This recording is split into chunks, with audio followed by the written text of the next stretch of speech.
आजकल traffic jam बहुत common हो गया है।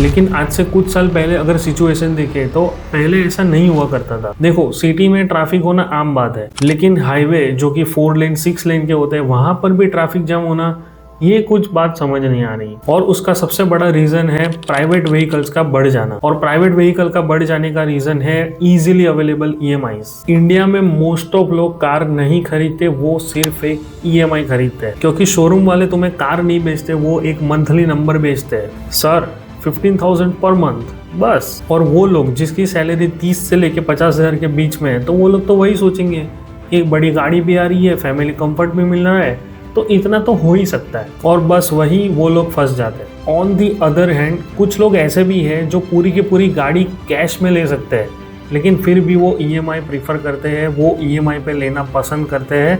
तो आखिर ऐसा क्यों है? आई एम श्योर आपको भी ये सवाल जरूर आया होगा। तो क्या ईएमआई पे कार लेना फ्रीडम है, या फिर एक ऐसा ट्रैप जिसमें लोग धीरे धीरे फंसते चले जाते हैं? तो आइए इस वीडियो में इसका जवाब ढूंढते हैं।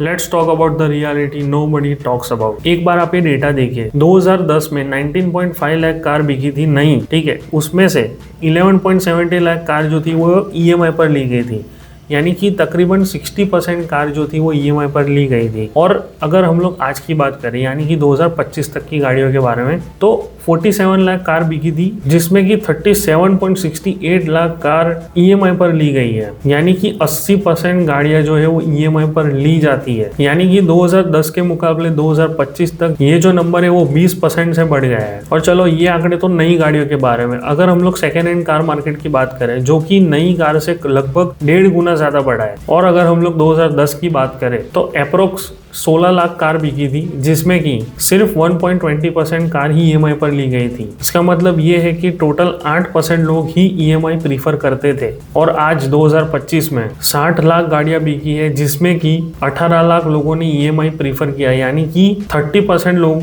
ईएमआई पर गाड़ी ले रहे हैं। सो 2010 के मुकाबले ये जो नंबर है वो 22% से बढ़ गया है। यानी कि अगर मैं नई गाड़ी की बात करूं या पुरानी गाड़ी की बात करूं, ईएमआई पर कार लेने वाले जो बायर्स है उनकी संख्या दिन ब दिन बढ़ती जा रही है। देखो, कार ईएमआई पर लेने के डिसीजन में बहुत बड़ा हाथ बैंक का भी है। बैंक वाले कार लोन और ईएमआई देने के लिए इतने एक्साइटेड होते हैं और पीछे पड़े रहते हैं, because of auto loan segment बैंकों के लिए एक सोने की खदान जैसा है, और सबसे ज्यादा मुनाफे वाली जो लोन है वो यही है। इसमें बैंक्स का बहुत बड़ा फायदा होता है।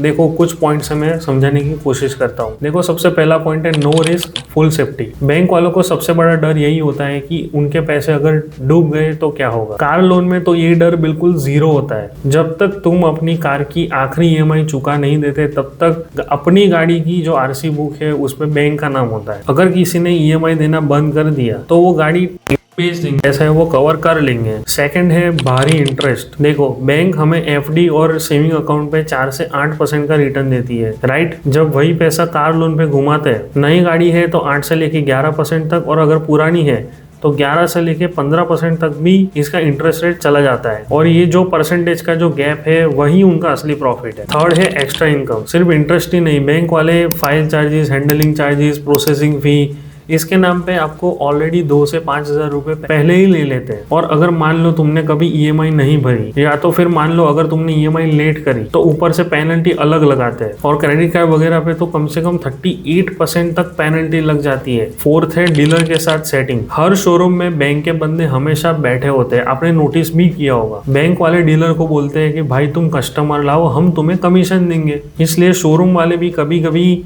फोर्सफुली आपको ईएमआई पे कन्वर्ट करने की कोशिश करते हैं। इसमें आपसे ज्यादा उनको बेनिफिट है। फिफ्थ है एक बार फंसाया तो लॉन्ग टर्म कस्टमर। जब तुम एक बार कार लोन ले लेते हो, या तो फिर मैं बोलता हूँ कोई भी अगर लोन ले लेते हो, तो बैंक के साथ आप 5 से 7 साल तक बंद जाते हो। इस बीच बैंक वाले तुमको car insurance, health insurance, credit card, personal loan बेचने के लिए कई बार कॉल करते हैं। कुछ लोग ऐसे होते हैं जो इग्नोर करते हैं, कुछ लोग ऐसे होते हैं जो करवा लेते हैं। ये सुनकर आपको लग रहा होगा कि आप ईएमआई पे कार लेके गलती कर रहे हो, या बैंक वाले तो आपको लूटना ही चाहते हैं, या तो फिर आप सोच रहे होंगे कि या तो फिर कैश में ले ले या तो फिर कार ही ना ले। लेकिन दूसरी तरफ कुछ लोग ऐसे भी है जो पूरी की पूरी कार कैश में अफोर्ड कर सकते हैं बट फिर भी वो ईएमआई पर लेते हैं। तो क्या ईएमआई सच में गलत है? देखो, जिनके पास पूरे के पूरे कैश है वो ईएमआई पर क्यों लेते हैं, उसके कुछ बड़े रीजन है, वो मैं बताता हूँ। सबसे पहला रीजन है मनी मेक्स मनी, यानी कि पैसे से पैसा बनता है। ये आपने कहावत सुनी ही होगी। अब मान लो किसी के पास 15 लाख कैश में पड़ा है, तो क्या पॉसिबिलिटीज है? ऑप्शन ए, कैश में लेना, वो पूरा पैसा शोरूम में जाके डीलर को दे देगा, गाड़ी तो आ गई, लेकिन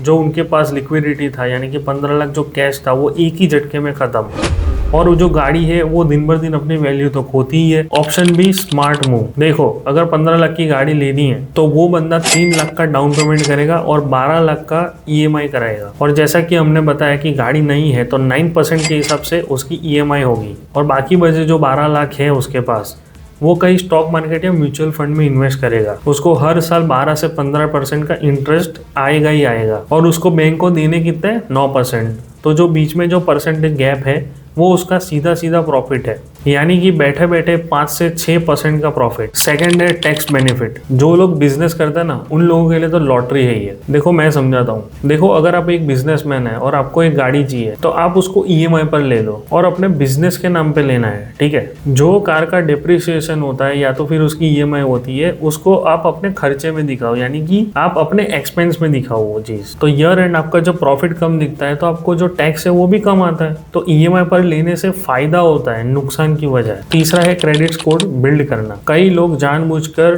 कार ईएमआई पर लेते हैं और टाइम टू टाइम उसका ईएमआई पे करते हैं। तो होता क्या है कि क्रेडिट स्कोर जो होता है वो आपका बढ़ता चला जाता है। इसका फायदा तुरंत नहीं दिखता, इसका फायदा फ्यूचर में दिखता है कि अगर आपको कोई और लोन चाहिए या तो कोई बड़ी लोन चाहिए या तो फिर कोई इमरजेंसी लोन चाहिए, तो ये जो सिविल स्कोर है वो आपका हेल्प करता है आपको किसी भी बड़ी लोन का अप्रूवल दिलाने में, और बैंक भी आपको सस्ते इंटरेस्ट पे लोन दे देती है। फोर्थ है no IT radar, no income tax radar. देखो, अगर आप शोरूम में जाके अचानक आप बोलोगे कि भाई मुझे 15-20 लाख की गाड़ी चाहिए और आप वहां पे कैश में डील करोगे और पूरा का पूरा कैश एक झटके में खाली कर दोगे, तो बैंक ट्रांजेक्शन की जो रिपोर्ट है वो सीधा इनकम टैक्स के ऑफिस में चली जाएगी। अगर आपका टैक्स असेसमेंट एकदम क्लियर है तो डरने की कोई बात नहीं है। अगर आप जीएसटी भर रहे हो, अगर आप income tax time to time pay कर रहे हो, तो आपको कोई डरने की जरूरत नहीं है। लेकिन अगर कुछ मिसमैच हुआ तो नोटिस आने का डर लगा रहता है। तो उससे अच्छा तो ईएमआई है कि आप शांति से ईएमआई पे करो और आपकी जो बड़ी अमाउंट है वो स्प्लिट हो जाती है,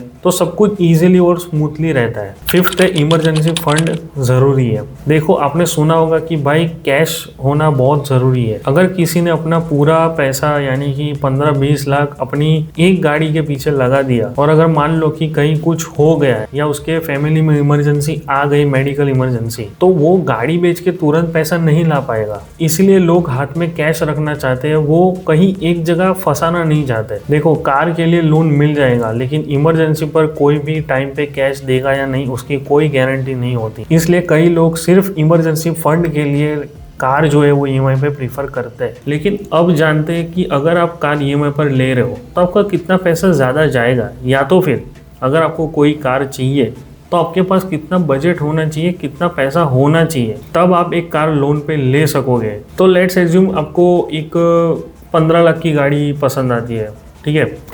ऑन रोड आते आते उसका जो प्राइस है वो 17 लाख रुपए हो जाता है। तो अब हम इसमें 24-10 का रूल यूज़ करते हैं।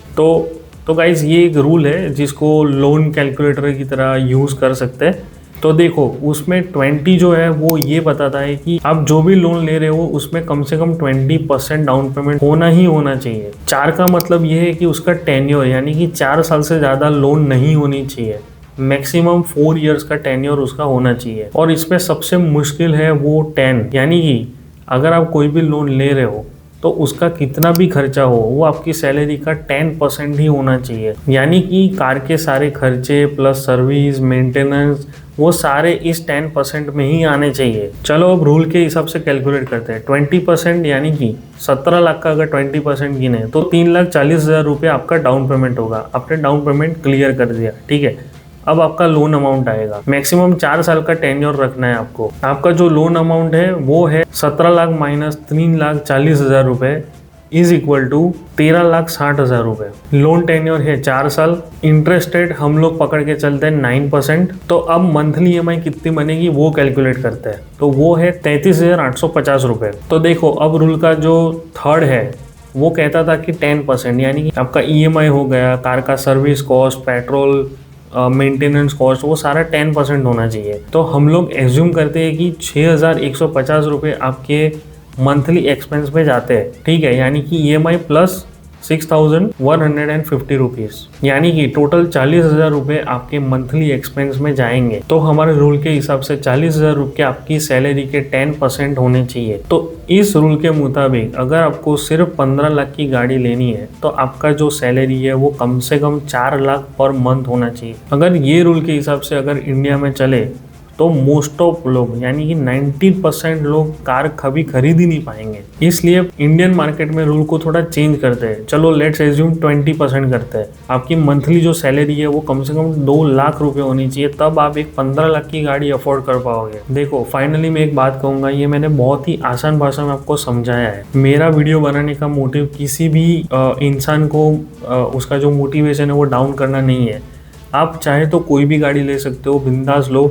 अगर आपको पसंद है, अगर आप तय कर लिया है और आपको लगता है कि मैं कर लूँगा, गो फॉर इट। देखो पर्टिकुलर मैं मेरी बात करूँ तो समझो कि अगर मैं परसेंटेज के हिसाब से बताऊँ तो मेरी सैलरी का 45% EMI पे जा रहा है, और उसके जो एक्स्ट्रा जो कॉस्ट है, उसका जो सर्विस कॉस्ट है, उसको जो पेट्रोल है वो मैं अलग से बता रहा हूँ, ठीक है। तो मैं सिर्फ ये चाहता हूँ कि आप जब अपनी पसंद की गाड़ी लो तो आप उसे चलाओ, आप उसे इंजॉय करो, ना कि गैरेज में पड़े रहो। तो देखो EMI पे कार लेना कोई फ्रीडम या कोई भी ट्रैप नहीं है, वो बस आपकी फाइनेंशियल कंडीशन पे डिपेंड करता है। तो आप अपने हिसाब से प्रैक्टिकल डिसीजन लो। अगर आपको लगता है कि EMI अच्छा है आपके लिए तो ऑफकोर्स EMI की तरफ जाओ।